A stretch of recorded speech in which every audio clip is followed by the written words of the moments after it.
The legislative session comes to an end this month, but state lawmakers are already preparing for the start of a new session in December. For the Republican Party, that includes major leadership changes. ABC 10 State Matters political reporter Jenny Huh explains.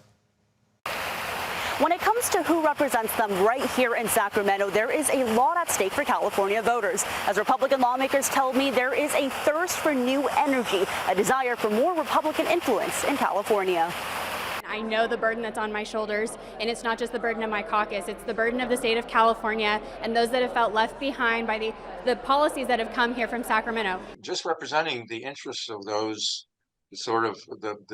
folks that are in the minority along with us, all of our constituents. Meet the new Republican leaders in the California Legislature, State Senator Roger Nilo and Assemblymember Alexandra Macedo. Macedo's leadership began on August 3rd following the abrupt dismissal of former Minority Leader Heath Flora.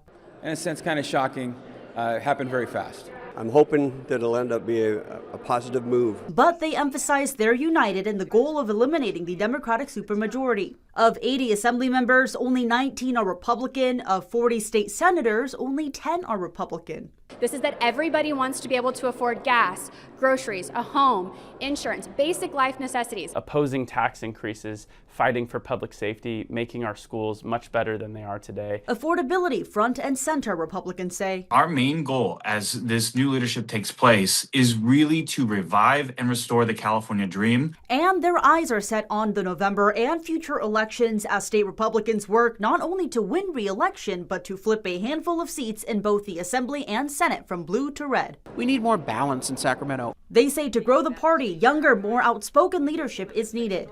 Being able to capture a different demographic that we weren't able to capture before. Who really represents the type of people that we're trying to attract to the Republican Party. On the Senate side, Nilo's leadership will start after the November general election, after current Minority Leader Brian Jones is termed out. November 4th, that's the day I take over, we will immediately start talking about 2028.